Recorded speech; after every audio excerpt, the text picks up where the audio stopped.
What number it is, I don't really give a fucking damn. Welcome, enjoy the show.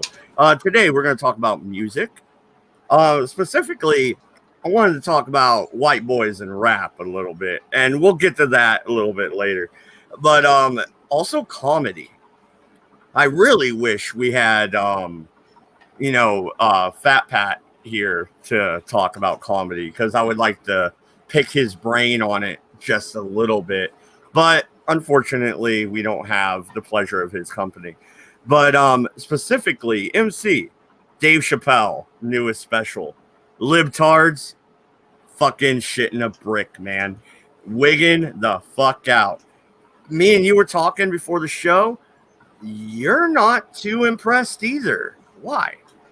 It's not that. As far as Chappelle and the bit that he did and everything. Okay, is it funny? Yeah. Is it amusing? Yeah, to a point. Until you start thinking about it.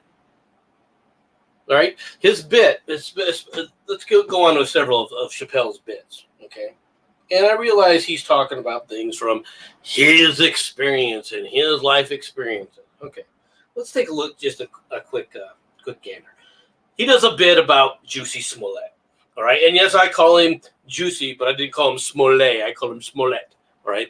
And Chappelle's comic calling him French is funny. All right. I mean, it was. Come on. That was great. All right. I mean, like especially I said, us, we can appreciate that joke. Comedy has bits of truth in it.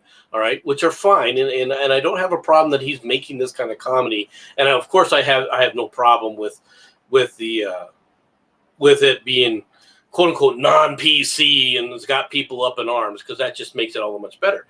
All right.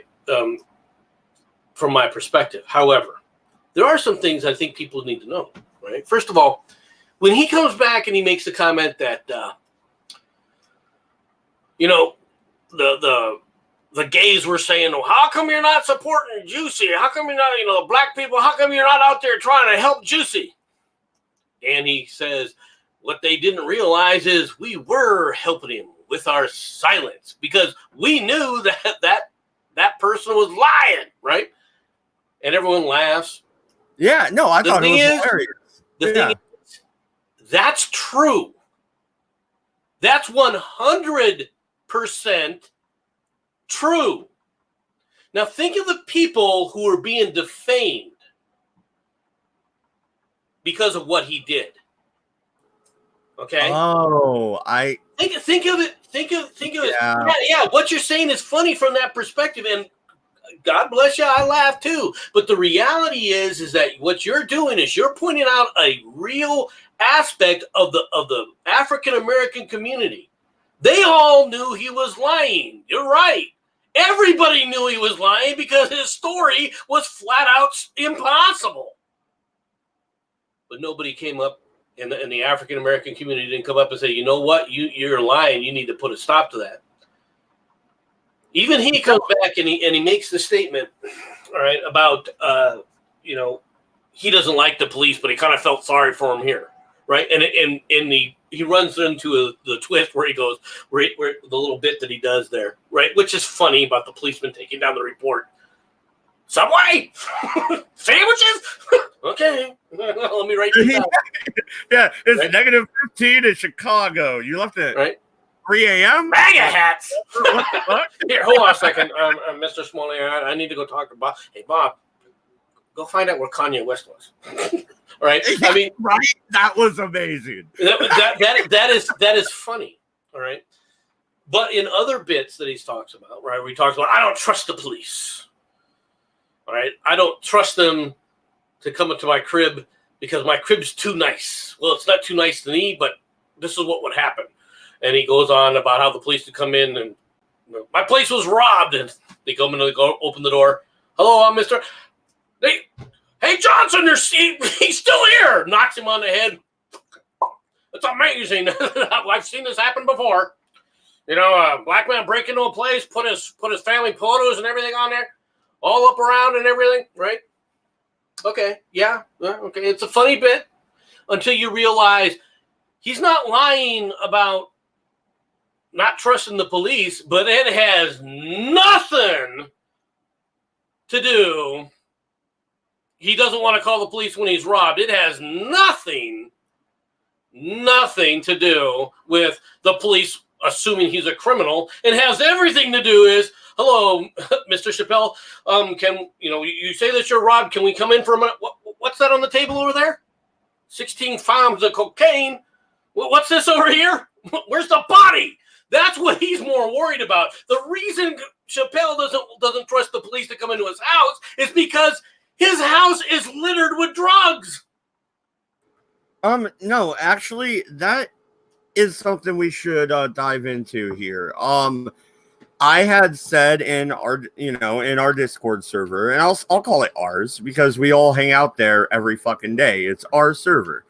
So I had said in there after I saw that special, it was fucking amazing, and it was hilarious. I laughed. I haven't laughed that hard in a long time, man. I laughed my ass off. But Farty commented and went, he ain't saying something. Something happened to him. Right? Is that the elephant in the room here? What happened to Dave? I don't think anything's really happened to him. I mean, he's growing up. He's not as anti this and anti that as he was before. But the problem is that the with some of his comedy, right? The problem that I have with some of his comedy isn't that it's not funny and doesn't have elements of truth in it. It does, but it furthered a stereotype, all right, of racism in this country. All right, and we kept pushing a line that, quite frankly, all right, isn't really accurate anymore. Oh, I know that a lot of African Americans still rely on it because they utilize it as a crutch, as an excuse for stuff that goes down. All right, and they still do. And this is how I see the African American community. People can say that I'm wrong. That's fine. All right. But I can tell you right now, when you sit up there and see hands up, don't shoot, and you find out that it was a complete lie, that what was happening there was exactly what happened with Juicy, where a bunch of people were running around claiming something happened that was completely false. The only difference was it took a lot longer to prove it was false. And even to this day, the remnants of that group, the remnants of those people who came out and lied, who got that policeman fired and suspended, a policeman who did literally nothing wrong but get attacked by someone who was trying to grab for his gun, and yet this guy is now torn through the mud, and the people who did it, nothing happened to. Well, no, and I do want to get to one part of the bit, the whole comedy act, that I didn't really laugh at. He goes into the opioid epidemic. And he's making jokes about, now I understand how white people felt in the 80s. We don't fucking care. I didn't find that funny. I wonder why. The thing is the drug epidemic, the drug problem in America, a lot of these things would be fine, all right, as far as what libertarians are pushing and everything. I don't have a problem with the overall sentiment, but I do have a problem, all right, when you start talking about some of these substances, all right, in how other people want it treated, how other people want it adjudicated. Yeah, it's just like, I'll give you a good one. I realize that this isn't Chappelle, but I was listening to Jade wants the link. But I was listening to Tim Pool. Okay, I'll hit him up on Twitter. All right. All right.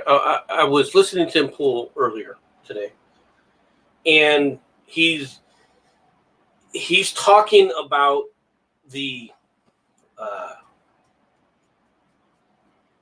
parade, the straight parade where all these people were arrested, and how what's happening right now, for those who don't know, is the community, all right, the community group, there's a lot of them that were arrested. A lot of the counter protesters were arrested. And one of the protesters said that when he was asked why he was being arrested, he was told, because you told me to F off, told me to F off. And Tim Pool's comment is, well, I don't believe you.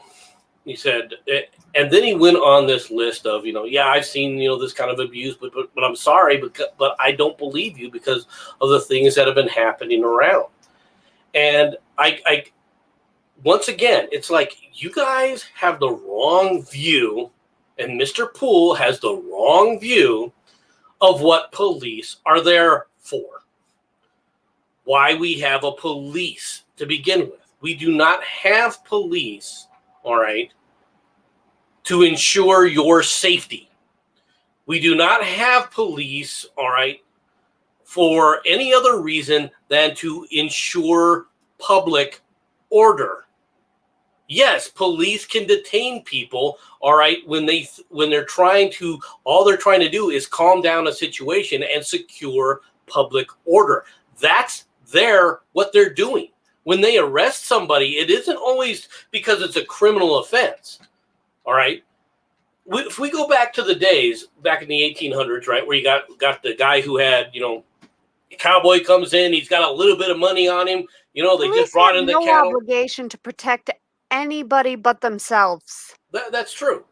But they come in, the guy comes in, let me finish this. Let me finish this before you go on. No. Let me finish this before I go on. Why take the job if you have no fucking intention of serving the public? Why take the goddamn job? Why does anybody take any job? But that we'll get back to that section of the segment. It used to be back in the 1800s. A cowboy would come in, right? He'd shoot up the town because he had a little bit of liquor in him and everything. He was drunk and he was having things. The local sheriff would grab him, knock him over the head, all right, drag his ass over, throw him in the drunk cell, and the next day he let him out. You don't see that anymore. Now, why did he charge him with a crime? Well, because he's not really worried about that. His job is public public order. Right? Actually, MC, I will give you credit. That is a very good point. Doc Holliday was known for buffaloing people. Pistol whipping is pretty much what it is. And that's how he handled everything. He hardly shot his gun. He just fucking pistol whipped your ass. And Dade, welcome to the show. We were talking about Dave Chappelle, so if you want to steer us back in that direction, what was your thoughts on the stand-up special? I didn't see it. I actually got the very tail end of everybody's comments, and I think and to me personally, it's kind of like, well, fine, somebody who basically, the best clip I saw on YouTube was when he basically said to the crowd, and I'm paraphrasing here, who do you think I'm talking about? Everybody automatically said President Trump, and he goes, no, I'm talking about all of you. And a lot of people rolled with it, and some people, from what I saw in the video, they're just really like their jaws dropped to the floor. And I'm thinking, you people expected Dave Chappelle to do anything less than this? I mean, when I go to watch a comedian, regardless of what era it is, I know what to expect. I expect to get sucker punched, called out, and lampooned on. That's the point of comedy. It's, that was the point of jesters back in the day, to relieve the stress of the king or the queen in the court. And if the king or the queen didn't have a sense of humor, which a lot of them didn't, they would kill the jester. But the ones that did realized, okay, I've gone a little too far off the edge here. I need to come down and calm my tits, or whatever we want to use for vernacular. And the kings and queens would say, yeah, thanks for pointing out me, overreacting. That's what Dave Chappelle was basically saying. He wasn't being the jester. He was basically saying, you are all overreacting to something that started as being a spoof or a riff or a meme, and you've blown it into this bullcrap culture of taking everything and taking it personally for no damn reason. And then basically he was underlying that. You think everything President Trump's fault? No, everything is your fault. And he's basically pointing out, from what I understood, as the old saying by Voltaire of those, with great power comes great responsibility. But the flip side to that is the addendum to that is everybody wants the power, but nobody wants the responsibility. That's, to me, what Dave Chappelle was pointing out, and he was laughing all the way to the bank, and the critics got it wrong, and the audience got it right. That's what I took from Chappelle. Aunt Jack is calling you out. He says, I love the part where he asked, why can't I say F it the most, but can say the N word the most, and then goes on to say, most kings and queens didn't kill the jesters. It was a major social taboo to do so, and you lost respect of the others if you did it. There was a lot of history to back my statement up as well. So we're Well, both no, right. and as they say, heavy is the head that wears the crown. But here's the thing, too. I really like the part of Chappelle's act. He goes into the trans debate, right? And he's like, yeah, so the LBGQ bus is fucking rolling down the road, and there's this white boy in booty shorts. And they're like, what's up? And he's like, I don't know if I'm a guy or a girl, but I really want in this bus. My daughter thought that bit was hilarious. That was actually the reason I found out Chappelle had the special. And she goes, Dad, have you seen Dave Chappelle? I said, what are you talking about? He goes, oh, he goes on this tangent about gays and stuff. And I said, okay. And she goes, it was fucking hilarious. And I'm like, the hell did this happen? She goes, oh, it happened last night. And I'm like, oh, okay. I guess I wasn't paying attention. But she was the one who brought his special to my attention. And then again, the next day I found everything out on Twitter and YouTube. And so like I said, good comedy lampoons everybody. Nobody is safe. But the problem is we live in a culture of, pansies that want their safe spaces. And that's just too damn bad. The reality of the situation is nobody cares about your safe space. I don't give a shit.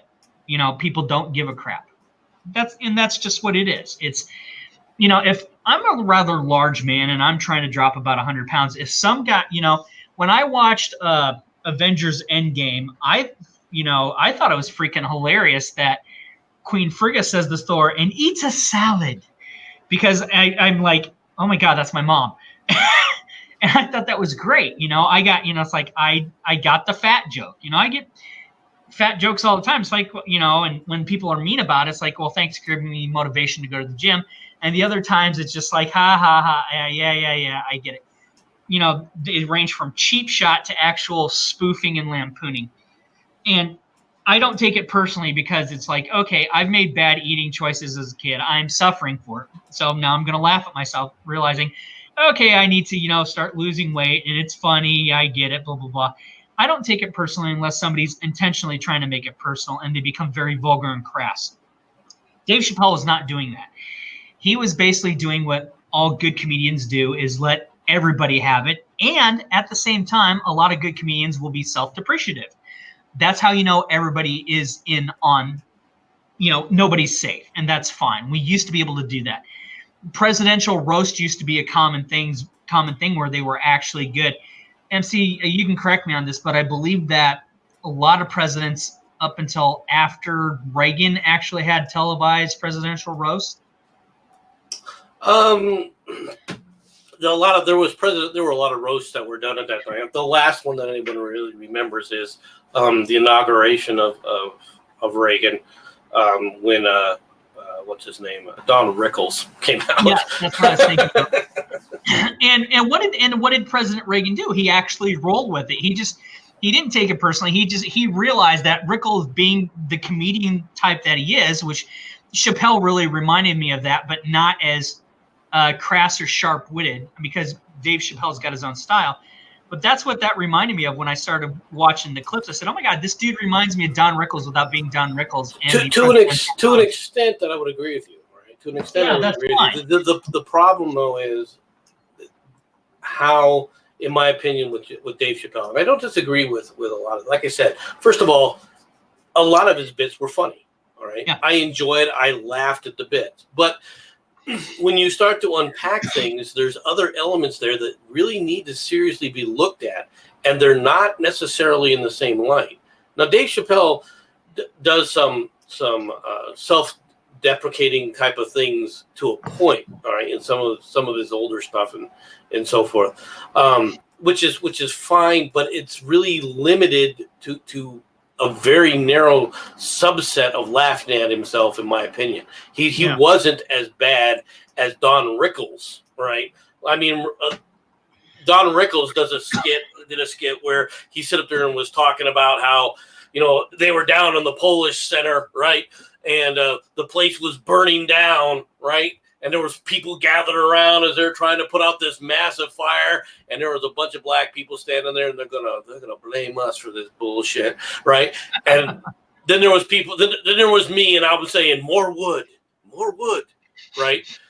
That is taking a shot at your entire community. The shots that he talked about how his wife, God rest her soul, she just died. She fell in the pool and didn't want to take the jewelry off.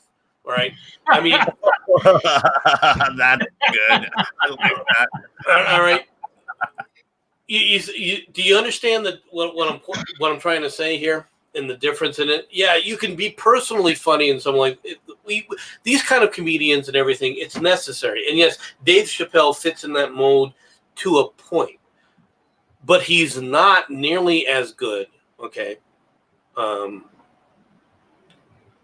As some of the older comedians in how they were able to get people to laugh, all right, and maintain those things as they are today. Now, I'm the old man. Yeah, the old man. Everything was better in his day. I get that. I understand that. Okay, all right, but in many ways, it's very true.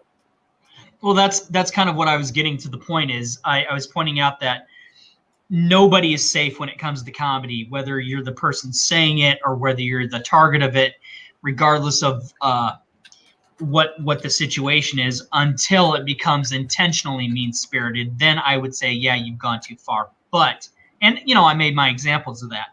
But it's Don Rickles and Dave Chappelle are in the same vein on very different levels. You and I can agree on that, except Dave Chappelle has it differently, not because he's a black dude, but because he lives in a society of people who choose to have a stick up their ass. And Don Rickles had the same thing, but he knew how to get people to take the stick out of their asses, and they were okay with it. Dave tries to do the same thing, but people don't want to take the stick out of their asses. They think they need to have the moral. There is that, but what you're really saying, and this is very true, is that it's a different time. It's a different world. We don't live in the world that we lived in the past. So it's a different set of standards. All right. I mean, let's be honest. The comedians of that time frame were quite a bit different because first of all, the comedians back then, all right, and this is not true today. The comedians back then generally, even if they didn't like each other personally, generally supported one another and would go out of their way to support one another. All right, they really were a very left, right, and center, unlike today. Right. Well, if they saw that a comedian was in trouble, all right, they wouldn't make jokes about that other individual to further degrade that individual. All right. Well, today you don't have that same kind of. Well, no, you're right, MC. And first off, hey, Goatman, Aunt Jack, everybody else watching. For some reason, the chat isn't working on StreamYards for me. It might be working for the guests here, but I did open up my phone and went to YouTube, so I can see you guys in the chat now. So what's up? Thank you for swinging in and hanging out with us today. But no, you're right. And even I don't know, when did Robin Williams die? Nobody made dead Robin Williams jokes, did they? But everybody is making fun of Rosie's career dying. Yeah. Well, and the thing is nobody's going after Robin Williams, but how many of these guys are talking about him the same way? Robin Williams, all right, dearly was a master of his craft because he studied his craft and he studied comedians and he understood, all right, and had an appreciation for the comedians that came before him, especially Gleason, right? Robin Williams was flat out a genius, plain and simple. Well, but no, Jackie Gleason was as well. People really underrate Jackie Gleason's talent. yeah, no, you have a point there. And when it comes to Robin Williams, there's a reason I will not watch the movie What Dreams May Come ever again. Ever. After seeing his portrayal in that movie and trying to save the suicide victim and then he died via suicide, I will never watch that fucking movie again. And that movie didn't make me cry. Fuck it. I'll admit it, dude. I cried at the end. Damn right I did. Yeah. Well, the point MC was getting to is that Robin Williams and people of his era, and Dave Chappelle definitely does this too. They have respect for those who came before them, and they acknowledge it. As any good person doing whatever, you show respect to the people that inspired you to become, whatever profession you're in, the best that you can be because of them. A lot of comedians do not have that these days because of their political beliefs, and they make everything political as opposed to something else.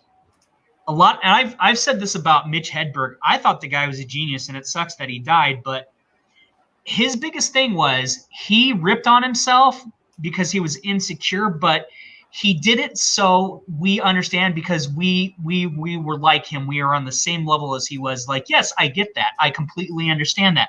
I roll with this joke, even though some people say, well, you need to stop cutting yourself down. No, he was a genius on his level because we all went through what he went through on a daily basis. We've all had that moment of whatever he would talk about and say, oh, I get it because we relate to it. The comedians of today on a lot of levels, especially the ones that choose to make everything political, think their shit don't stink and that they're far above everybody else when they fail to understand and accept that in a Thanos snap, it can all be over. Dave Chappelle has learned that the hard way through bad choices. So now, in my opinion, and this is just my opinion, it's not fact, to me, he has the right to say what he's going to say because he's been there, he's done that. And people understand it, and people know that not only does he realize he's made mistakes and crawled back from the wreckage, but he has said, if it wasn't for these people, I'd never be able to get where I am today. And he respects those who came before him and the fans that have stuck with him all the way through. It's everybody else that has their heads up their ass that need to grow the fuck up and realize it can be over in a Thanos snap, period. Well, no, and what's your guys' thoughts on somebody almost as crass as Dave Chappelle, George Carlin? I'm sure MC, you probably disagree with George Carlin on a lot of issues, right? Democrat? Well, yes and no. I mean, there's things about Carlin that I like and things that I don't like. All right, I don't think he ever grew up, and I do think that he was. Toward the end, he was, for lack of a better term, overly vicious. He was very nihilistic, wasn't he, at the end? I even read some of his books at the end of his life, and he was very, very nihilistic. Yeah, no, well, at the end he was. I mean, part of that I think it has to do with, he was old, but he was also in pain. And people tend to forget this. One of the reasons when you see that old man who's angry and he's crotchety and he was a crotchety old man, and you mean like you? You can't remember what he was. You can't imagine what it was like when he was younger. He must have just been a hell-raising son of a bitch. How could he live through this? It's probably because the son of a bitch is in a lot of pains, a lot of physical pain just from being old. Now, are we talking about George Carlin or UMC? Because I'm having a problem differentiating the two. Well, he said that I had some issues with George Carlin, and I'm trying to commiserate with him. I'm trying to find that commonality. I think people just need to remember that, it's something that my mom said, and I actually agree. Not because my mom said it, because she made a very valid point. She says, when I was a liberal, it's not the same as what you would call liberals today, because these liberals are assholes. And I said, that's actually a good point. And she says, Now, let me finish. She also made the point of people on both sides are taking things too far, and nobody chooses to find the middle ground. But her generation was a different type of liberal than what we have today.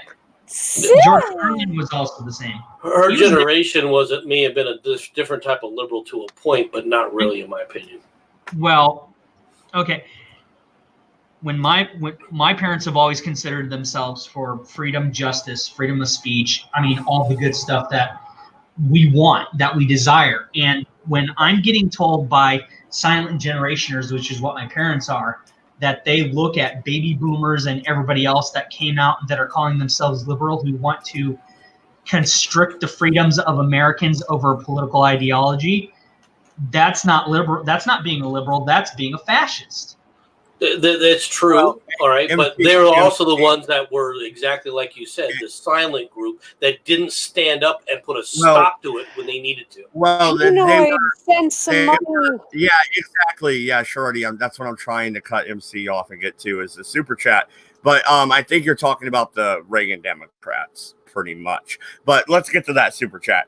Pinoid News. Carlin was a leftist piece of shit. He responsible for where we are today as a society. God, I wish he knew how to grammar. English. Do you speak it? No. Look. Typing is not something that I am the best at either, nor is pronunciation. So obviously. Give him a break, man. Yeah, you don't say. I give no one breaks. No one gives me breaks. I give no one breaks. It works all out in my favor. I'm with Shirati on this. We do not misspell in this dojo, do we? No, sensei. We do not mispronunciate in this dojo, do we? No, sensei. No. Yeah. Don't do that ever again. Real quick, Pinoid has a point. You got to shorten stuff up in the super chat. They only allow you so many characters. It's almost like Twitter. And you're paying for it. It's like, what, like 10 cents a letter? What the fuck's going on here? Are you seriously paying for that? No, I mean, is that seriously a thing that would, I mean, No, he sent a $5 super chat to speak his mind. But no, I don't think you pay by the letter. I was trying God, I hope not. It's torture enough that a person donates in super chat, yet they get like basically, what is it? How much percent on the dollar taken off in the first place, and then you don't get that, and they're not really giving all what they want to give you anyway. So yeah, I don't know which is more. I don't know really which is worse. It seems like you are getting to pay for the privilege of not getting to pay the person. Ridiculous. Yeah, exactly. Anyway, but no, I don't know, man. When it comes to comedy, dude, I've always liked Dave Chappelle. I like the Chappelle Show. The Clayton Bigsby fucking sketch, amazing. Come on, timeless. Come on, it is. Dave Chappelle in Half Baked is perfect. I'm not saying that he's not funny, because he is, and he's someone that would I go if he was playing somewhere in Tucson? Would I try to make an effort to actually go see his show? The answer is yes. Okay. But at the same time, I think some of the stuff needs to be examined to say, okay, let's take a look at what he's saying and what isn't being said, and how does this play? How does this both tear down a stereotype and reinforce it? Because comedy can do both, and oftentimes does, and people need to be aware of that.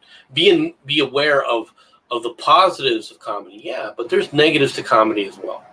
That's all I wanted to say about it, really. No, okay, so the bit, all right, there is another moment, where Dade touched upon it, where he's like, the problems, you motherfuckers. This motherfucker watches YouTube, don't he? Come on. Like, trans jokes, calling them out, like, motherfucker, you subscribed to Sargon, didn't you? Well, I mean, it's possible. I mean, but I don't. Dave Chappelle is you got to give him credit for comedy. You got to give credit for the fact that he's willing to go out there and put himself out there. And one of the things that he did by this that I do agree with, needs to be pointed out and applauded, is he knew he was going to catch hell for this. He knew what the left was going to do when they saw this, when they saw his bit, when they saw this skit. Now, he's not an up and coming, all right, comedian. Okay, he would not be able to do this. He would not have been able to do this skit if he was new to comedy. If this was 25 years ago, if he was 25 years younger, just trying to break in, he wouldn't be able to do it.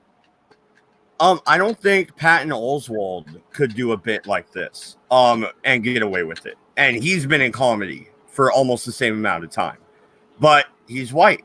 I don't think he can get away with this shit. I would have to respectfully disagree. To an extent, he would, because of his politics. He is an uber liberal douchebag of the worst type.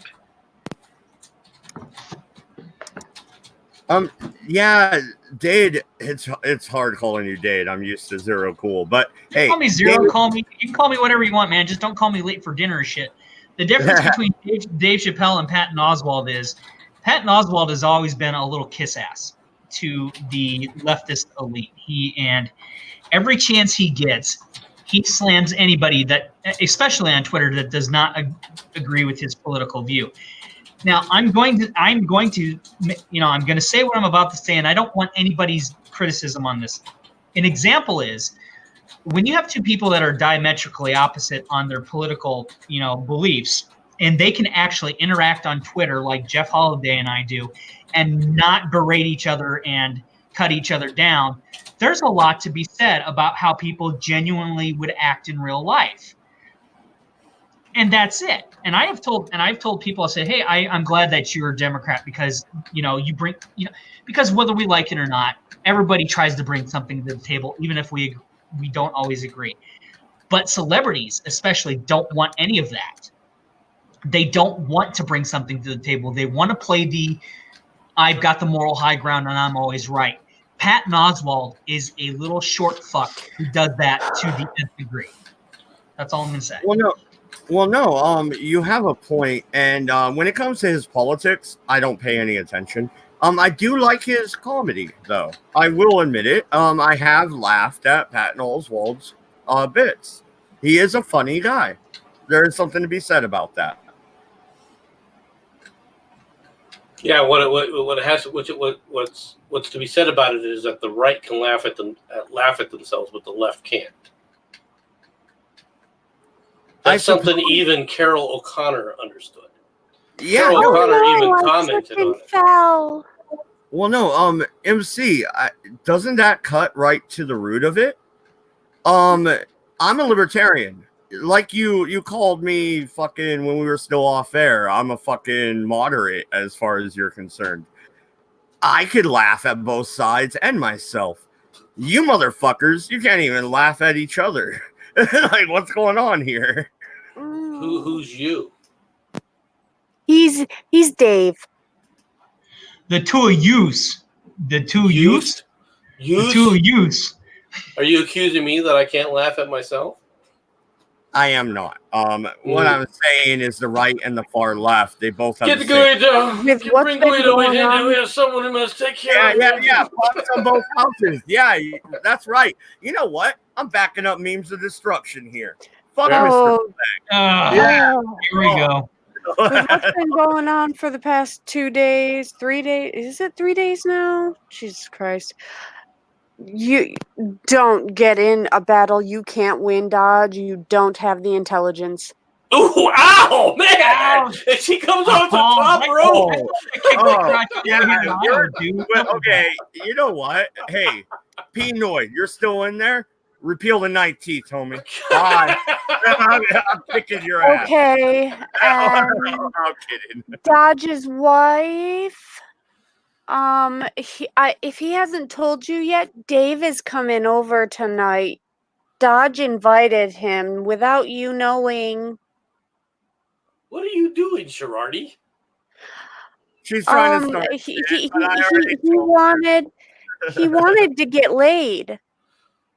Well, okay, but that's a standard, I don't know, State of Being for Men. I thought it was from the other night when I was talking with Mad Dodge and Doku about why you don't do stupid shit with the police officers in DHS.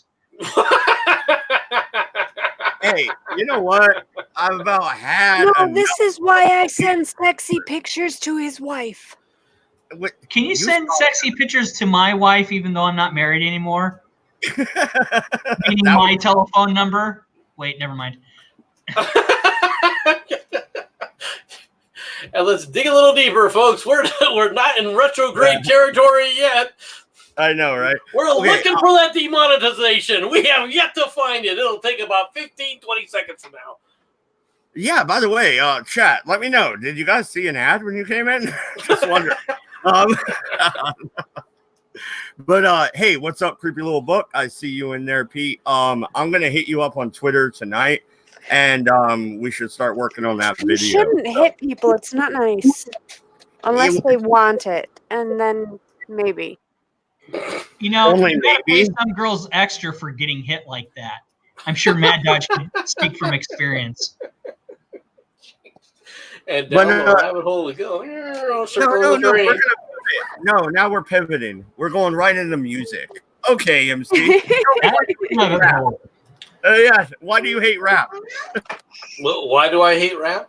Because the first rap that came out was all a bunch of angst bull crap. Number one, that what they were doing was stealing riffs from other musicians, right? Scratching on the record and then talking about nothing but how much they hated the world in a nihilistic viewpoint. Wow, you and I must remember the 1980s early rap scene very differently, MC. I suspect that we probably do. I remember it from being in the military, all right, and having frickin' NWA played constantly as loud as possible as we ran around the base. That was the 90s. I was talking more like Grandmaster Flash and Melly Mel and Sugar Hill Gang and early Run DMC and all that stuff. Well, Run DMC came after NWA. No, Run DMC came way after NWA. Before NWA, and you Wikipedia that, you're going to lose. No, I remember Run DMC and I remember some of that stuff that was going on, but I'm pretty sure NWA preceded that. So you're going to tell me that Run DMC's collaboration in 1984, 1985 with Aerosmith's Walk This Way came after NWA's Straight Outta Compton? You're going to tell me that? No. Okay, because but NWA Run DMC came out way before NWA though was before that too. Yeah, no, and I want to double up on this one. I said repeal the 14th in the chat. As you guys look it up, no, I'm fucking kidding. Take a joke. All right?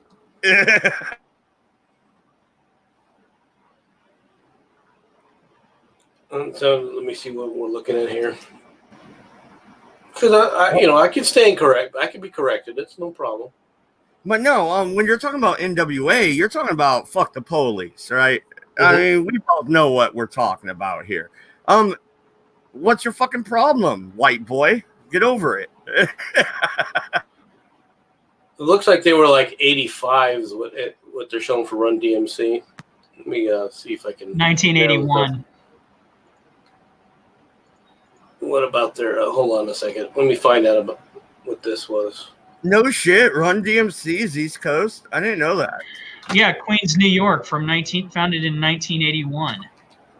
Oh shit, is that right there by where Nas is from?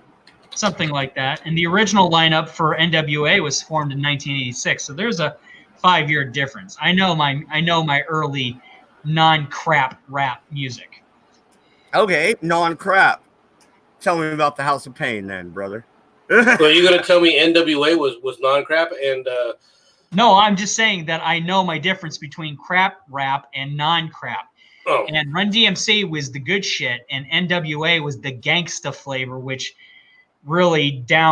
basically took jazz and everything that inspired good rap music to the toilet bowl, just like House of Pain and Limp Bizkit. Well, okay, but you can't argue that and I realize you said that you and I remember this very, very differently, and it's very true. But the reason I remember it differently apparently is because what was popular around the people that I was associated with, or in the areas that I worked with, were obviously very, very different. Because gangster rap was all I was freaking hearing. Oh yeah, no, you're not entirely wrong. See, I actually grew up with LPs of Run DMC, Grandmaster Flash, and all that kind of stuff because I had neighbors that actually had relatives bring that from the East Coast, and I'm like, what is this? And I was listening to The Message and all this other stuff, and I said, wow, that's very interesting. And then that's the kind of stuff you end up remembering years later when you're playing Grand Theft Auto Vice City. It's like, oh my God, I grew up with this as a kid when I was 6 years old. By the way, the collaboration with Aerosmith was '86. All right, see, you still got me on that one, but I wasn't entirely wrong. All right, which I was kind of like, no, I don't think so. I thought I remembered that when I came out. No, dude, I remember listening to Walk This Way as a kid, and I almost felt like I was going to get in trouble. You know what I mean? See, the funny thing about that is I had watched that video, and I'm like, I knew who Run DMC was, but I didn't know who Aerosmith was. And I said to my uncle, so who the hell are those guys? They go, well, that's Aerosmith. And I go, what the hell's an Aerosmith? And he walked out of the room. Believe it or not, though, that actually had a much more positive effect on Aerosmith's career than it did on. Well, yeah, it was intended. Run DMC. Well, it was intended to. Sith in the chat is saying, Dade, you are wrong. I'm wrong about what? No, Dade is wrong. What am I wrong about? Wrong. You are wrong, Dade, in all Bring caps. back Sith or shut up. About what? I think he's talking about the NWA connection there, what we were talking about. Not the Aerosmith, because they're on a time delay. Like I said, I have it on my phone. So yeah, there's a little bit of a time delay going on. But no, I remember listening to Walk This Way, you know. Damn it. Well, I mean, there's probably a lot of people who remember, listening to Walk This Way. All right. Although, to be honest, I was never a fan of Steven Tyler's, and even after they came back with Run DMC, I was never a fan of Steven Tyler's anyway. Well, no, it's like I had asked my mom for a rap album, right? It was the Dangerous Minds soundtrack. So, Coolio, Gangsta's Paradise? Yeah, that's the album I wanted. And it had the parental advisory sticker on it. So I had to fucking ask. And she bought me the album and listened to it and then let me have it. The second song I would have got Christmas in Hollis, and that would have been the end of it. Yeah, no, right? The second song is straight about sex. I'm like 15, and my mom's like, "Yeah, you can have this album." I'm like, "Really, Mom?" Well, I'm gonna relate something to you on a similar vein of that issue. When Warren's Cherry Pie came out in 1990, which I really thought should have been called Uncle Tom's Cabin because that was the superior song, but it was only changed because the label was a bunch of dipshits. That was actually around the year when they first started putting the parental advisory in. They literally, Musicland and Sam Goody literally said, if you're not X amount of years old, we're not selling you this. So my dad actually, being 16 at the time, 15 going on 16 at the time when I bought it, and I did pay for it with my own money, my dad actually had to be there to get it. And, and my dad just said, I don't get it. What's the big deal? And they tried to give him some excuse. He goes, I'm from the 1950s. I've heard we were doing this way before these hairband goofballs ever came out talking about girls and their booties. He took my cash, paid for it, walked out, and says, all right, well, happy birthday, son. I was like, thanks. And then he said, here's your other present because I don't want to hear it, and gave me headphones. So, yeah, my mom hates rap. I totally get that, Dade. Well, the other problem, like I said, the gangster rap stuff is what I remember the most. But the early rap that I remember, right, it was more to do with them speaking as well when they were doing rap, okay? And to me, even to this day, now I am not a music person. People have to understand this about me. I'm not big into the music scene. I I don't care about music the way other people do. I listen to music once in a while. I don't listen to it every day. All right. There are people that I'll listen to, and as far as bands go, but to be honest, I listen to it and then I move on. It's something to temporarily, amuse me for something. And there are time frames depending upon my mood that I'll listen to damn near everything. I won't listen to rap in general, mainly because I have no desire to listen to that stuff. And what's more is I don't have an appreciation for the talent that it takes. Why? Because I feel, as wrong as this may be, I feel it's something that I could do if I wanted to actually try and do something like that.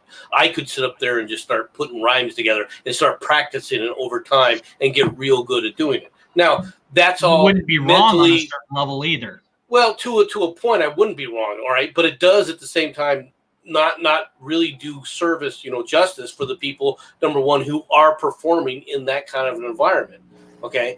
So because it does take talent to find some of these things, what people are looking to do to try and find, because the big thing that happens that's different in music before, all right, and when rap was different, rap relies entirely upon the ability to connect with the audience. No, let's be frank, fucking rap sucks nowadays. Music falls into that category, Sharadi, and it's not because of a generation or an age thing. It seems to be everything's overly mass produced, and it's a lot of it to me, and you may agree or may not, but it really does sound generic.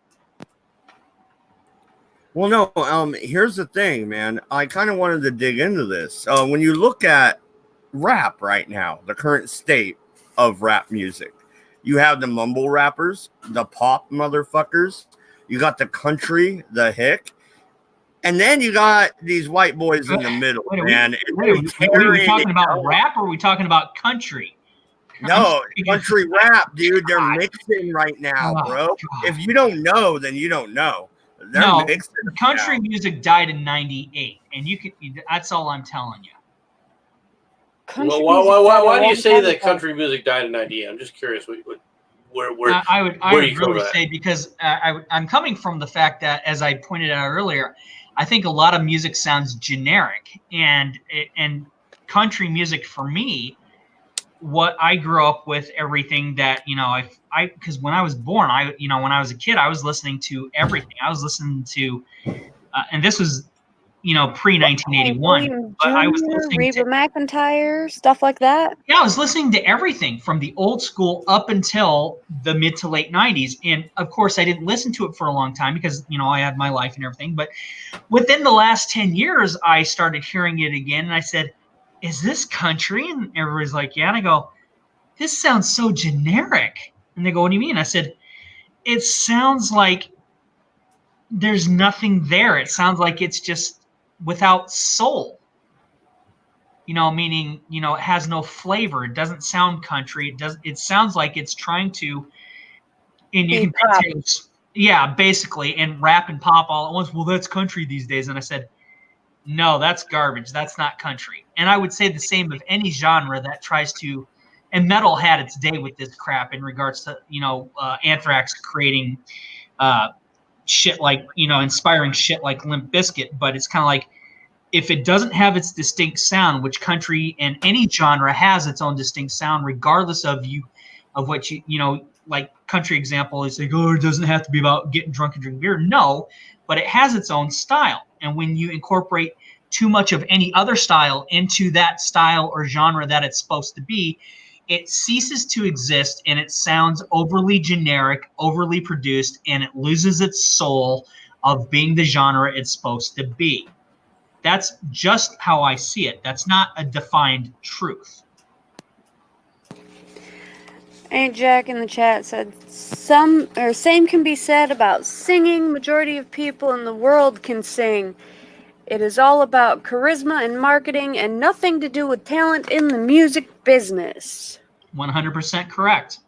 To a point that there's a lot of truth to that. All right, but the idea that every person can sing, I guarantee you, none of you want to hear me attempt to sing. Okay, Because I don't when know, it comes, As a matter of fact, I have heard you sing, MC. You sung me a song about killing fairies, well, that's a different answer. and That was an entirely different. it was different, just a different thing. delight. Well, no, I would pay real money, MC, to hear you sing Frank Sinatra in the shower. I think you could get away with it. Nah, no way.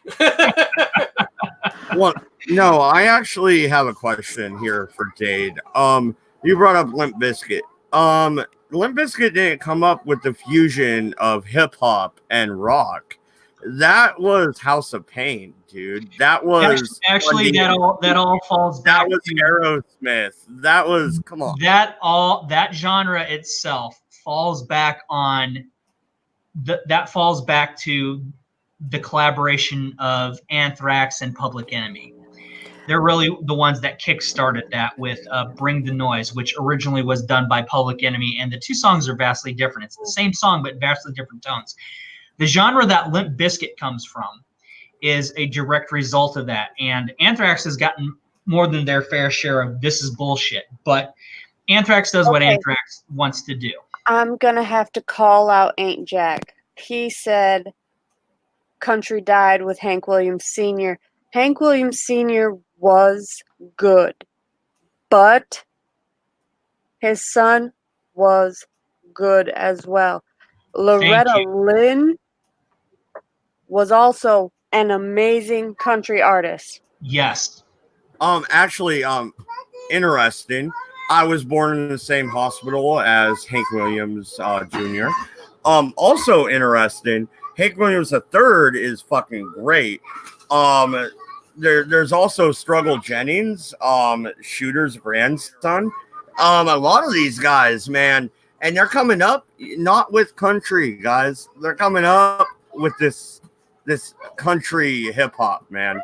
Like I said, the white boys are tearing it up right now, dude.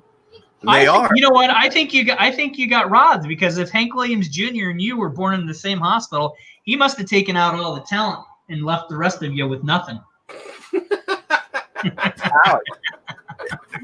Good one though. Like, yeah, good job. You were switched at birth and you never knew it. What might have been. Ouch. Batman says, no, MC, we want to hear you rap. And he also said StreamYard hates him for some reason because he simply cannot hear anyone when he tries to enter.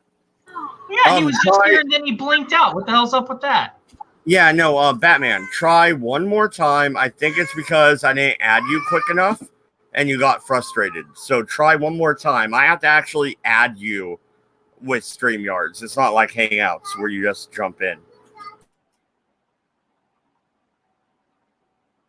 Well, that part I didn't know.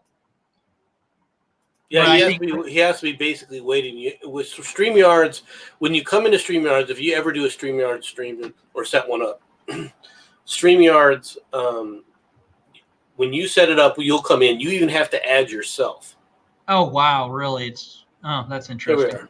Now Batman's Batman, here. Can you hear us?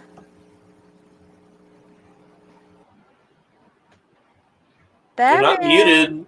Come on, speak, Batman, speak. It's not Batman, it's the service. I can't hear anybody else. There he is. I can hear you. Batman! You arrived. I can't hear Dade, I can't hear Mick, and I know Mad's muted, but... Well, can you hear me? We can hear you, Batman. There, I heard you there. Oh, yeah, good. no, we did hear that. We good. can hear you, and we're talking about music. You know, I can hear you. I heard Dade. Good. Because I was about ready to type, we can hear you, Batman, in chat. And that's it. I might as well just drop out again. Wait. We can hear you. Do not drop. What? Don't drop out. Yeah, can you hear me? Well, nobody wants to hear you, Mad Dodge, anyway. The thing about what they're trying to do, you being on the other side of the other side of the earth, all right, probably creates a delay, so they got to resync. The StreamYards has to resync everybody's audio. That's what they're trying to do. Probably creates a delay, so they got to resync. The StreamYards has to resync everybody's audio. That's what they're trying to do. Somebody's got an echo. Okay, well, if Batman can hear me, It might be me. you can now. Okay, awesome. We were talking about rap.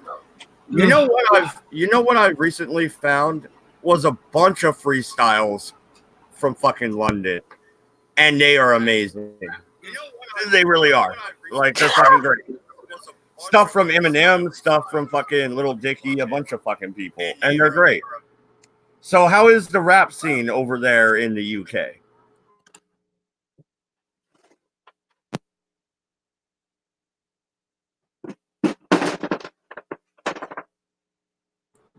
No, nothing. I guess he's muted and won't come off. Now it's showing him I don't know. I muted. don't listen to rap. Good He's answer. listening to the stream to answer you because he can't hear you. Okay, well then I'm That gonna is correct. I'll be back. Oh, way to go, Mad Dodge. You broke shit. Well, I mean, isn't that kind of obvious that Mad Dodge always breaks things? Oh, that's amazing. Well, he is in Oregon. They break a lot of shit over there. But Temma's in Oregon too, and she doesn't break shit when she comes in. Well, it's because Temma actually knows what she's doing. That's because she's smart and she married a smart man and she's teaching smart children, as a lot of modern women are. Well, I actually I don't honestly see don't know Temma. what my problem. What's stream not the problem with me is it just seemed to happen like 3 weeks ago, 2 weeks ago. Not long after they allowed you to put avatars in. Oh, so when you were allowed to finally put up the bat signal, they Yeah, fucked shit up? Ba-dum-bum-bum. that's about the size of it. It's probably why it broke, because he put up the bat signal. They didn't like that. All right, Mad Dodge, do your test. We know you want to do it. Yeah, Well, can you hurry hear the me? fuck up, Mad Dodge. We're talking smack about you. You gonna say something in your defense or what? Well, I'm waiting for you to wipe your mouth after you suck my cock. Oh, That's is that no what way to you talk want? about Sharadi. No, that's not gonna happen. I'll take his wife from him if he wants, though. Oh, that's hot. Happily. God damn it. Anyway, yeah, Batman, can you hear me now? Can you hear me now? We're the Verizon guy. Definitely not the Subway guy. Different people. Wait, he'll be happy, him or his wife? Oh, I'll take his Probably wife. both, Batman. No, I have a husband. I have a man, but I'll No, I happily meant- take another woman. No, I can meant hear his- you over this. I can hear you over the stream. No, I meant Sharadi. I meant that his wife will be happy to go with you and leave him because he's such a cranky ass, and he'll be glad that she left because then he doesn't have to share the beer. You know, I Oh, actually I'll take tried his to beer too. No, you leave my beer alone, woman. Nobody touches my beer other than me. It's my beer. It's all my I'm beer. smaller and faster Oh. than you. Wait a minute. We're slipping back into Malkavian mode. Better. Okay. So, music. I'm smaller and faster than you, even in heels. I'll betcha. You know, you with those stiletto things on is pretty scary. I'll admit it. Like, no, you're going to kick somebody. Yep, I betcha. But, okay, when it comes to music, MC, you don't like rap. Yeah, Fair Sharati enough. with anything on is pretty scary. Fair enough, MC. You don't like rap. You What- just what want me type to of take my music? fucking clothes off. Who's asking you to get naked? I don't remember. Batman. Anybody saying that. Oh, well, that's Batman. But MC, when you do turn on the radio, Yes. do you turn it on the rock station or do you turn it on the country? When I turn on the radio, like when I'm in the car driving somewhere, the first station that I turn on is talk radio. I'm I'm totally not surprised. I didn't think anybody would be, but when I do listen to music, what I'll do is Tell I the have, truth. You play your old hits like the Addams Family rap. Yeah, can't touch it. No, I do have country music stations on the radio, and I also have old rock, classic rock stations on the radio. I have nothing new. I have none of the modern music. And to answer your question, Dade, I listen to radio, like actual radio from my city. I'm sorry. Oh, I have Pandora. Oh, see, that's not that same thing. We're talking regular radio, the kind of shit that plays like one song. No, and I then have 20 minutes of commercial. radio I'm station. sorry, Dave. If regular radio, the kind of shit that plays like one song. No, I have radio stations from my city, but yeah, I'm sorry, Dave, but if it comes out of a box and is entirely electrically generated, it's not real music. Well, no, I think what he's saying though is like, okay, you remember being in high school, turning on the radio, you would listen to it. There's the same song. There's the same song every 10 minutes, and in between that, there is shittier songs and commercials. Yes, I listen to that. That's why I literally just rattled off one of my radio stations.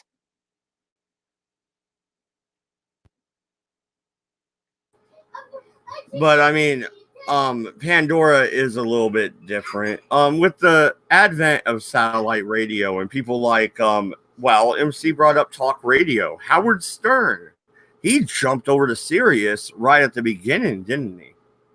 He didn't jump over to it. He got freaking paid to come over to it. Let's be honest here. Howard Stern was a shock jock. There were several of the shock jocks that were well known, had a national audience, and that one of the things that was very difficult to do for radio, or even in that time frame for people, was to get a national audience. There were a few national audience DJs at the time, back in the 70s and so forth, but they were fairly rare until the shock jocks came about and people started going, hey, did you hear about this guy? Did you hear that guy? Right? So the people wanted to hear it, so they started asking for it. Is he the guy that would have women sit on vibrators? That sounds like something Howard Stern would do, yeah. But okay, I mean, he was doing a lot of other things. All right, I mean, there was like the Grease Man in DC at the time who got in trouble when he stood up there and called up United after a plane crash and said, "How much for a ticket?" And then they said, "From where?" And he said, "To the Washington Street Bridge." Crap like that. But when they got national audiences, Howard Stern was considered, ubiquitous. Everybody heard Howard Stern. Everybody wanted to hear Howard Stern. Okay, so Sirius said, you know what? We need to make a splash. We need to get people interested in paying for our service. So they paid Howard Stern a ton of freaking cash to move over to satellite. And of course, they promised him, well, when you come over to satellite, you don't have to worry about what you say. There's no FCC rules here. You can swear, you can do whatever you want. So that's why he jumped. No, that's a fair point. But he did kind of, when he made that switch, it went to where we were talking about rap. A lot of rappers went over to satellite because, well, now they're not edited. You had a lot of comedians jumping over there. You had a lot of these Rush Limbaugh and these talk radio hosts, Glenn Beck, all these people jumping over there. That's what kind of kick-started it, right? Well, yeah, yes and no. I mean, but what Sirius and the rest of the satellite needed to do is they knew that if they're gonna compete, that they needed to make money. All right, that they needed to get in people that would bring an audience with them. They had to grab. They weren't going to grow organically. Okay, whether you like Howard Stern or don't like Howard Stern created his persona, created his station, and grew from a small little core unit organically into this big monster. Okay. Rush Limbaugh the same way. Many of these guys the same way, right? So in order for Sirius to actually compete with terrestrial radio, what they needed to do, though, was bring in, they couldn't start small because of how costly it was, to get the service and everything. If they started small, people like, why am I going to pay for this service? You got to remember that they got free radio. So you had to compete immediately, and the way to do that was to grab people that had already ready-made audiences and bring them over that way. And then what else is on here on satellite? Then some of the smaller people could try to build up audiences from there. To be honest, though, I mean, who listens to satellite radio anymore? It comes stock in most Chevys. I know that for a fact because we own a Chevy. Yeah, but if you don't pay for the service, they'll turn it off, right? True. Yes, that is true. Why? Who really listens to it anymore? Aside from long haul truckers and people on long distance travel back and forth, the other group that pays for to be honest, that I've seen that pays for satellite radio are rental car companies. That is true. That way they have whatever music the customer wants, right? Right. So Yeah. if you're renting a car, most likely you're going to have a satellite radio in it, right? So that you can, and of course it has all the different features to it too. But that's where I think where it's gone now. Is how long is it going to last for? I don't know. I mean, Howard Stern as popular as he was?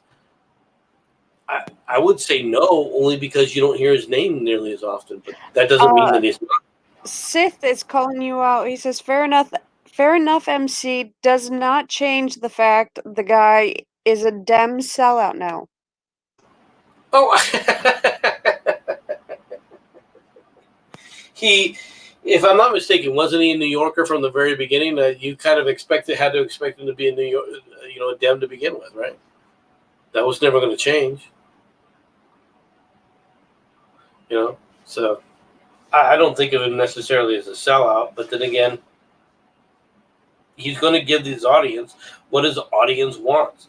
Personally, I think when he went to satellite, he kind of screwed up because he became a one-trick pony. It was all about, trying to take this. There's only so much shock that you deal with, right? He made himself as a shock jock because it was new and it was edgy, but there comes a point of like, do I really want to watch any of this? So it really became, the Howard Stern porn channel. Yeah, which is why I was asking if he was the guy who was having women sit on vibrators. But like I said, he said you win. Well, another thing about Howard Stern is he was always like a shit stirrer, and I think up until well, some people may remember this, some people may not, but I remember when he had Joey and Johnny Ramone there. I think he had one of them on the phone. He had one of them in the studio, and he's kept trying to say, "When are you guys going to do this again? When are you guys going to do this again?" And basically, Joey and Johnny were just saying, it's this, this, this, this, and I realized, Howard Stern, you're not as clever as you think you are, and myself and a lot of my friends saying, you're trying to pit Joey and Johnny Ramone against each other. You're basically alienating your Generation X fan base, you hapless dipshit, because we don't really care for you to stick your nose into the issues of bands. If you want to do the naked girl stuff, that's fine. We're stupid, horny teenagers at this time and whatever, but you're a shit stirrer, and it only goes so far. And I think that's why Howard Stern is not as big as he used to be, or even as big as he ever thought he was, is because people saw through his shit too quickly, and he's never really genuinely been that funny. And it's like anything else, his audience has grown out of it because he really doesn't appeal to anybody but the dick and fart joke crowd, much like Kevin Smith. You know what? I never thought about that, but you're right. I haven't seen anything by Howard Stern in at least 15 fucking years. You're right. I tip my hat to you, sir. You're correct. I'm not saying that he's a horrible or anything else. I'm just pointing out where it's gone. But that's some of that is because people's tastes change. Why don't you hear big band anymore? Right? I love big band. Some of it's okay. Some of it's quite tedious. No, it's beautiful music, and regardless of whether they're long songs or they're loud songs and obnoxiously horrible sometimes. If I'm going to listen to a long song that's going to be like that, I'm going to listen to something that's really, truly classical. I'm not going to listen to the swing bands. I'm really not. Yeah, you're gonna listen to American Pie, right? Fuck you. McLean. Come on. No, I'm not. But that's just really. No, I gotta challenge you on this one. That's a good fucking song. I drove to my Chevy to the levee, but the levee was dry. The good old boys drinking whiskey and rye. Come on, what the fuck, dude? It's another freaking nihilistic, freaking hippie freaking song. Besides, Weird Al Yankovic's cover of that called "The Saga Begins" is better. You know what? Like, MC, could we even drink a beer together in real life? Like, could we sit down? Not without annoying the shit out of each other. No, not unless Sharadi and I are between you two while you're trying to slap fight each other with your empty beer cans. Yeah, like, seriously, you don't like Don McLean?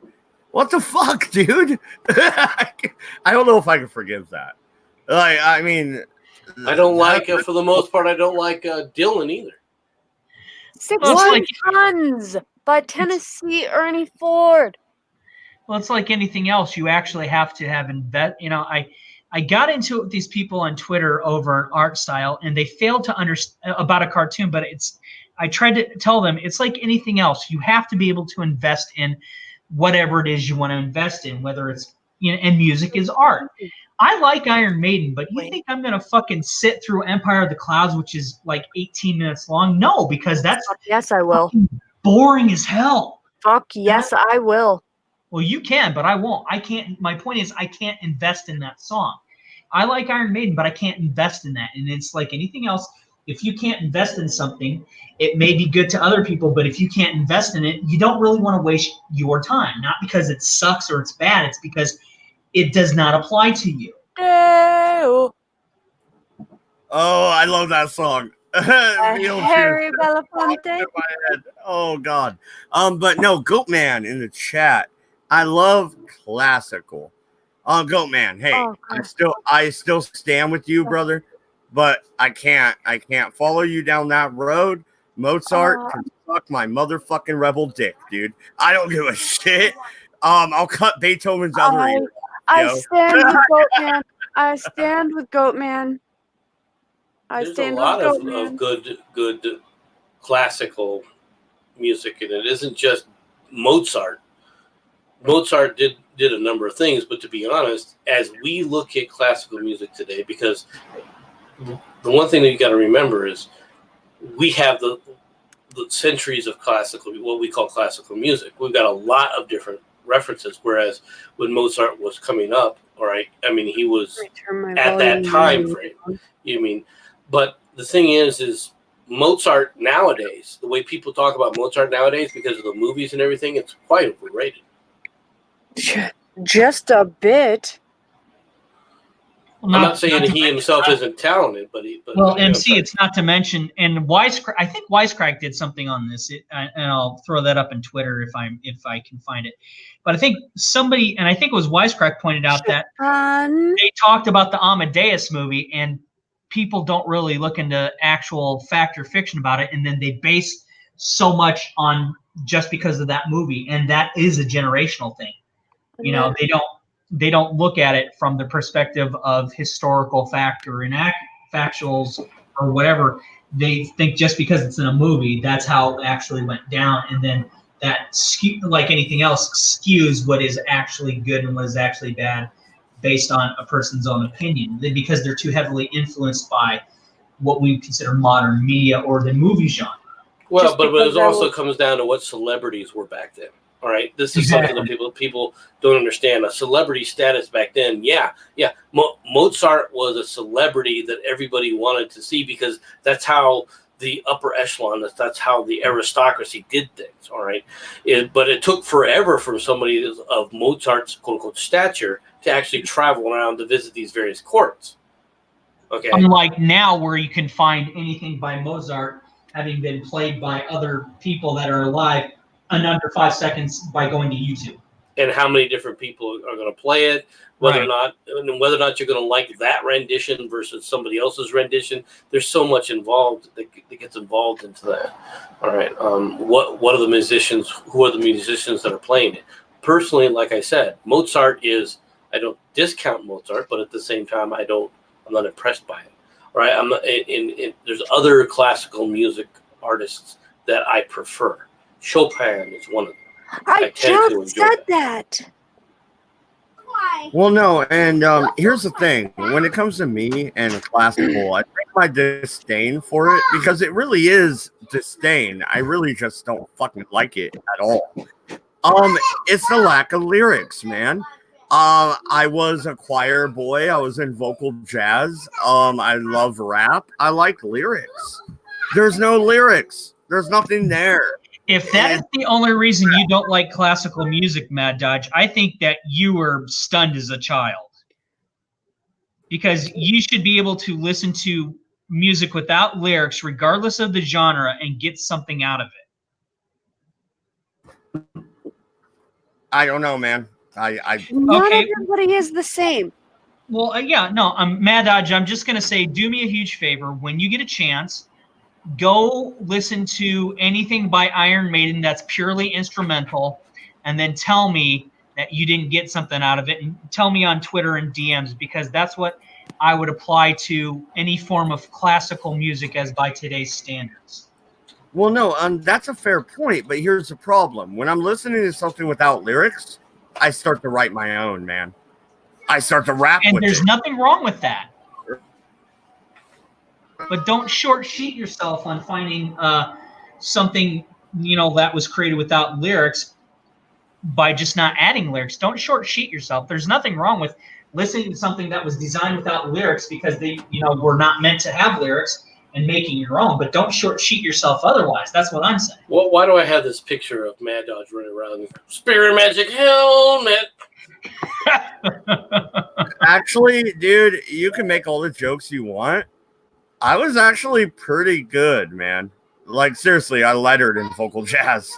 Because he's one of those people who goes, my name is Dodge. My name is Dodge. Like that Jacksepticeye song. No, like, even my wife said, I don't really have a draw at all. But then I go sing karaoke, and suddenly I'm singing like Hank Williams. It's fucking weird. It just happened. Yeah, I used to be able to sing, and then I started smoking. And then I got this robot thing put in me. Cyborg. Yes, I'm a cyborg. Yeah. Hence the name. No, but that's just, and I am not. Please don't misunderstand me. It's not that I dislike music or anything else. I'm just not a music person. You dislike music. You dislike us. I can feel it in No, my bones. I can relate to you on that level, MC. I have my brother Andrew loves movies, and he won't shut the hell up about them. But everybody else in the family is. We watch movies just because they're movies. Like, okay, we'll go see them, and then that's it. We're not going to invest in all the DVDs and Blu-rays and shit that he does. His thing is he loves movies. The rest of us are just like, it's just movies. That's how you are about music, and that's perfectly fine. Okay, what about Sublime? What the hell's Sublime? It's a band. It's not really anymore, considering the lead singer killed himself. That was after my generation. I was like early 20s or mid 20s when that shit came out. And it wasn't really my thing, but I knew people who listened to it, and I said, hey, and I've always had the attitude of, if you like it, great. Just don't rub it in my face. And Dodge for Yeah, no, you. that was interesting. I was halfway through a word and it booted me. Weird. But anyway, Well, I didn't no, boot you. what? No, I'm not saying anybody did. The internet booted me. It was weird. But what I was gonna say was, I would probably get along with this guy. Me and my buddy Dave, we sit around and throw movie quotes at each other. You know, whose line is it anyway? Where do a whole comedy skit with old movie quotes. We do that for fun.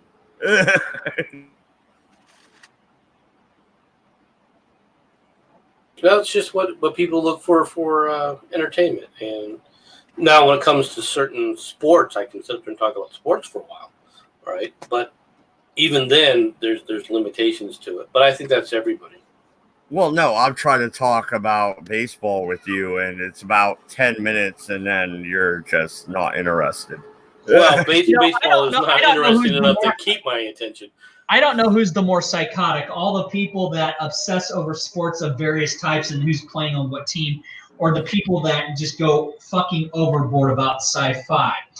I would dare say that the people who obsess over watching other men play sports are the ones that have real issues, because you should be watching the women play sports. They're better looking. Well, why? There are women's sports that I'll watch, but not play many. sports. The men are taking it over anyways. Well, no, women can do. There's certain sports that are enjoyable to watch for women do sports, but No, but I'm those are. I know serious on exactly this. what Shirati's Men talking are about, and I taking agree with her. over the women's sports because the women's sports are easier to play. So I'm going to And they're fucking transition cheaters is into. what they are. Well, yeah, I'm going to that, transition unfortunately, that's to very a true. woman. That's true. There I'm are people going like to become that. a woman because it's easier to beat them. Well, it's because they're fucking cheaters and they can't hack it in the real division that they were originally in. If some guy transitions to be quote unquote, my daughter brought this up and I love that she says this. She goes, if they're willing to transition to be a woman without actually having to deal with the biological pros and cons of it just to play sports, is because they can't do their fucking jobs in the first place. They fucking suck and they have to cheat to gain recognition. You know what? Those stupid fucking trans bastards need to get their own goddamn place. They need to become, or there needs to be a trans area for trans sports. Yeah, but who's gonna? Who? All right. What are sports? Sports is entertainment. Are you going to watch trans sports? There are very few men as a whole will watch are generally the ones that watch sports. All right. Now that's a very large subset where men will watch sport, but there's only a few niches where the men will watch women participate in certain sports. Tennis happens to be one of them, but there's just very few where men will actually watch that. All right. Do you think any man, all right, the vast majority of men are going to watch a trans compete against trans, that they're going to have any interest in it at all? No, the answer to that is going to be no, because of a lot of factors. Well, right, because if it's the men version of the sport, as there are in the world nowadays, because you're not going to be able to draw the kind of audience that you're going to need to sit up there and compete with the other sports. Period. You're not going to be able to draw the audience. But they need their soy lattes and their frappuccinos and their vegan salads, and it can't touch. Do you think that the vegan eater is going to watch trans sports? I don't. I don't think they watch any sports. Touche. And Dodge, I sent you a DM in Twitter. Okay, yeah, no, but Shirati, hey, white girl, have another pumpkin spice latte, all right? Pumpkin is fucking disgusting. I put on Twitter, and somebody had posted it. I think I retweeted it, that they were. It was from the Babylon Bee about Antifa using pumpkin spice Molotov cocktails. What because the fuck it's do you pumpkin want, spice. Because pumpkin spice Bro. is life and it's fall and all that shit. For some reason, there are people that enjoy that pumpkin spice shit. I am not one of them. There's only one holiday drink that I actually think serves as a holiday drink from a coffee perspective, and that's the peppermint mocha. It's great for just Christmas and then over. Goatman just said, "Hey, hey, hey! That is hate speech, Sharati. Off with you head." I guess I'm getting beheaded by Mr. Goatman. We don't sacrifice Shiratis. We sacrifice goats. I mean, sheep or something. Well, if you want to get rid of Sharati, just press the button. No, I stand with Goat Man. Oh, so you gonna kick me out, Dodge? No, I'm Go not. ahead. I don't kick See what anybody. happens. Like, when was the last time I kicked somebody out of a stream? It has to be like two The and a half last years time ago. the last time you kicked somebody out of a stream was, I think it was the last time I was on a stream. Oh, was it you? Yeah. Well, Oh, I Jesus. mean, Well, exceptions must be made. Examples, Yeah. I mean. yeah. Examples must be made. Like you're gonna name your harpy Shari because you can't pronounce my name for some damn reason. Everybody I else will said know that where it comes just from. because you said Poor little something about it. Shari. She needs some food. Mhm. Are you feeding her virgins? No, No. I'm feeding her. I'm feeding her George. She should be able to gorge on George for a while. For those who are wondering what the hell I'm even talking about, you can go to my streams and follow me in Memes of Destruction as we have a back and forth. Oh, that comes from my other persona. Aren't You know you what? precious, Ain't Jack? I am going to go ahead and do this. That's right. Yeah, I'm gonna do it. Okay. Dude. Ogre. Yeah, chicken fucker. Dude, really? You're singing a song to Common Sense guy? Like you're singing him a tune, serenading him, like standing under his window holding a fucking radio? Are you kidding me right now? This isn't 10 things I hate about you, dude. Like, what the fuck? What was Wrong that? movie, dork. Whatever. No, get it. That's say anything. If you're gonna fucking make a movie reference, do it right. Fair enough, dude. Fair enough. But my statement remains the same. Did anybody else see that? That was some No. weird shit. Quite Homeboy. frankly, no, I didn't. Because Yeah, no. nobody sane watches that. Well, there's, there is a certain demographic of insanity that does watch his channel. They do exist. They happen, some of them, to watch my channel as well. And yeah, maybe his shots fired, but fuck you. You're a fucking idiot. Leave Common Sense guy alone, man. He's just doing his own fucking thing, dude. Leave him alone. Like, you want to sing him a fucking song? Why don't you call him at 3 a.m., you fucking creepo? What the fuck? What? Are you seriously giving him advice? Anyway, For real, you're giving him advice. I think you guys, probably do that. Ogre has his problems, there's no doubt. But at the same time, dude, come on, the guy isn't all bad. You guys are acting like he's the Antichrist, for crying out loud. No, MC, I'm the Antichrist because apparently people got butthurt about what I said a while back. So apparently I'm still the bad guy. Let's get that fucking straight. I don't even remember what you did. Exactly. I know you're annoying as fuck. I do. I love you I too, do. Shrati. I remember what he did. What he did was the day after we all found out Cabby died, he proceeded to say how much he hated Cabby. Fair enough, Dade. You're allowed your own opinion. And I said that straight up to your face. But Well, I mean, it's like I said, people have the problem with the fact that not everybody's friends, and that I respected Cabby as an adversary because I genuinely did, and I respected him as such. And everybody else got pissed off at me and then started to try to burn me at the stake, and I didn't give a shit then, and I don't give a shit now. I miss bantering with Cabby because he brought it to the table. He brought stuff to the table. Whether I won or lost, I appreciated it. People don't know how to recognize the difference, and they don't want to. And that's the society we live in. Again, I don't care. I respected Tabby, and I still miss the guy. He was fucking great at bringing stuff to the table. He was a worthy adversary, and he had my respect. People don't know how to do that anymore. No, absolutely. There's a point to that. That's true.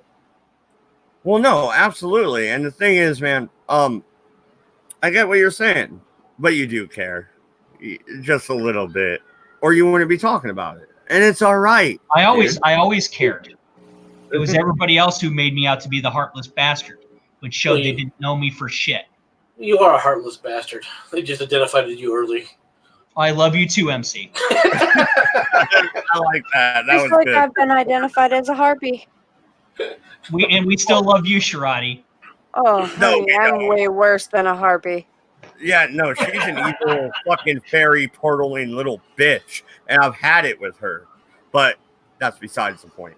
You guys will That's find out neither more here about nor that there. later. I'm Yeah. not a fairy anymore. Well, kind of. Yeah. Only half, though. Yeah, the bad half. No. Mm. Good grief. Come play with me, Mom. I did want to ask this on a serious note because I hadn't talked to you in a long while, Sharadi. What happened? I'm genuinely curious. Are you okay? Fuck no, I'm not okay. I'm an epileptic who has seizures on the regular. I am not okay. Well, see, I didn't know that. I thought everybody and their brother knew that. No, I had been out of loop for a long while. So they've given her a device that basically will attempt to try and shock her brain into, to try and relieve the I seizures. have a pacemaker in me. Oh, okay. Yeah, it's a pacemaker for the brain, which is actually kind of frightening if you think about it. I mean, really, like ponder that for just a split second. Well, it's an interesting concept. There's been some interesting research on this. I kind of know a little bit about this because of my home situation, but how effective it is and everything is there's still a lot of trial and error going on. Yes, it's a new technology. So, did they have to explain to you that you're kind of a test subject at this point?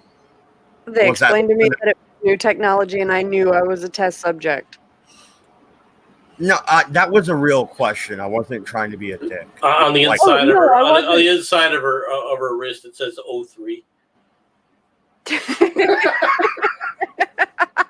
Well, no, and Sharadi, you know I'm not afraid to be a dick to you. I wasn't trying to be a dick, though. It was a real question because that's kind of scary. They're sending electronic pulses through your brain. We don't know what that fucking does. There's a lot of people that have an older model of this same device in them. So it is a device that has been used on other people before me. Well, the initial, where they first started having success with this actually wasn't for seizures of the brain. It was actually had to do with seizures in the back. And in fact, if I'm not mistaken, Jerry Lewis had this implanted in his back to relieve the back spasms and the pain. Right, and it's been fairly effective. So they're trying to see what else this stuff, how effective it will be in other areas. But anyway, I'm sorry. How you doing, sweetie? Kind of derailed the conversation. I apologize. No, don't worry about it. Not at all. The end part, the bullshit part, that's where we're at. It's all good. And what's up, Toya? Nice to see you in the chat. Please hit the fucking like button. Come on. Hit that like button. You know you want to. But it really is a scary idea to be messing with the pulses within your brain. They are moving within the spinal system, the nervous system. Like, and they're about to up the amperage on the 9th. Are they? Or the voltage. How far are they going? Until they think they need to stop. So I may talk a little bit more funny. Mad Dodge is just worried you're going to throw a lightning bolt at him. Oh, yes, probably before the end of the day. Felt like we would stop Sharadi from ever harming Mad Dodge. We would pay extra to see that, you know. Oh, if I could throw lightning at Dodge, I would, and then I would take his wife. No, see, you're funny because the wife, if you're able to throw lightning, she'd block it, and then she would fuck you up. You don't mess with. I heard the first 2 words, and I liked them. Fair enough. I tip my hat. You win that round. Oh, God, this is audio proof of that old meme. Lightning bolt, lightning bolt, lightning bolt.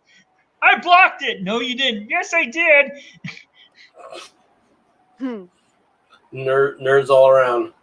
Yes. Said They the are one who crazy. plays the demon. No. See, my daughter just said you guys are crazy. So you know you're crazy. Oh yes, my daughter thinks we're crazy too. Shut up, child. I heard her. Yeah, I do. That's awesome. Children are evil. It's okay. Yes, children are evil. You quit waving your fingers in front of my mic. Go away.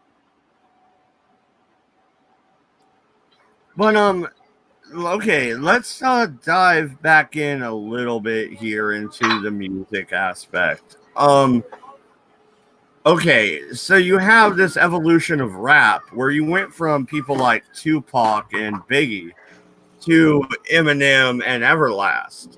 And now it's switching to these mumble rappers and honestly, the white boys who are tearing it up. And they really fucking are, man. Seriously, listen to it. Tell me they ain't. Said a 'Cause you- white boy who can't rap, can't sing, can't do nothing. You want to bet? I know MC can sing. I heard him singing about a fairy, and it was beautiful. It was so beautiful. Hey, that's What about unlisted. Indianapolis being a fairy? What did you? What was your question, Dave? No, she said you were singing about a fairy, but I said, but enough about Milo Yiannopoulos being a fairy. That's not how the song was going, actually. It had to do with Sharadi's character in the game, but I thought people enjoyed it's it. like when you put it on your Trash Tuesday, and I'll occasionally pop in and I'll say something like, "But enough about so and so's personal life." That's kind of where I was going with that. Okay. So, are we finished, Mad Dodge? I think MC's bored. Oh, it's not that I'm bored. It's that unfortunately I've got to get going. So. yeah, no, we can wrap her up here. Wrap her up in plastic and bury her in the backyard. We're done. Finished. I think Dodge is getting tired of being schooled by a girl. You shut up, woman. Nobody asked. Leave MC out of this. But no, thank you very much. Please hit that like. Subscribe if you're new. I bet you're not, but if you are, hit that subscribe button. You know where we are. We're on BitChute. We're on Twitter. We're on. My 10-year-old just said it'd be okay, Dodge. It'd be okay. Well, thank you very much. I appreciate it.